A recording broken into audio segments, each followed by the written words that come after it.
method မှာဆိုလို့ရှိရင် method တွေကိုဘယ်လိုပုံစံမျိုးနဲ့ transport လုပ်တယ်ဆိုတာဥစ္စာကိုလေ့လာသွားမှာဖြစ်ပါတယ်ဒါမျိုးကဆိုလို့ရှိရင်တော့ linear algebra machine learning control theory တွေမှာဆိုလို့ရှိရင်အများဆုံးတွေ့ရှိရတဲ့အချက်ပဲဖြစ်ပါတယ်ဒီနေရာမှာဆိုရင်တော့ usual method ကို transport လုပ်တဲ့ပုံစံနဲ့ complex number တွေပါတယ် method တစ်ခုကို transport လုပ်တဲ့ပုံစံနှစ်ခုလုံးကိုပြောပြပေးသွားမှာဖြစ်ပါတယ်ပထမ usual method တစ်ခုကို method ထဲမှာ transport လုပ်ဖို့အတွက်ဆိုလို့ရှိရင်ဒါကတော့1 into 3 method တစ်ခုဖြစ်ပါတယ်ရိုးရိုး1 into 3 method တစ်ခုကို transport လုပ်ကြည့်မယ်ဆိုလို့ရှိရင် transport လုပ်လို့ရမယ် b equal variable v is equal to transport a လို့ရေးပြီးလို့ရှိရင်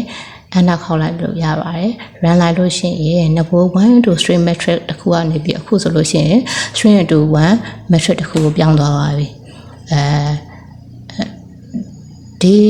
method မှာဆိုလို့ရှိရင် real metric transport လုပ်တဲ့အခါမှာပဲဖြစ်ဖြစ် complex number transport လုပ်တဲ့အခါမှာပဲဖြစ်ဖြစ်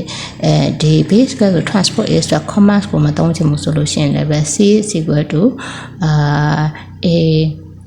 single column ဆိုရဲcommand ကိုသုံးပြီးတော့လည်းပဲtransport လုပ်လို့ရပါတယ်အခုနောက်ထပ်တစ်ခုကတော့ complex number တွေပါတယ် method တစ်ခုကို transport လုပ်ကြည့်ပါမယ်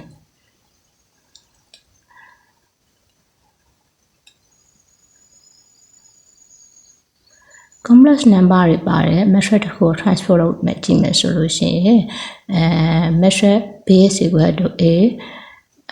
single column ဆိုပြီးတော့မှရေးပြီးတော့ method လောက်လိုက်မယ်အဲ့ဒီမှာဆိုလို့ရှိရင် complex number တွေပါတဲ့ method တစ်ခုကို transport လုပ်မယ်ဆိုလို့ရှိရင်ဖြစ်လာမယ့်ဥစ္စာကသတိထားမှာimaginary part တွေ plus တွေဒီ minus ဖြစ်သွားပြီးတော့မှ minus တွေဒီ plus ဖြစ်သွားတယ်ဆိုတော့ဥစ္စာကိုလည်းပဲသတိထားမှာဖြစ်ပါတယ်ဒါကတော့ method မှာဆိုလို့ရှိရင် method တွေကိုဘယ်လိုပုံစံမျိုးနဲ့ transport လုပ်နိုင်လဲဆိုတဲ့ဥစ္စာကိုပြောပြပေးသွားတာဖြစ်ပါတယ်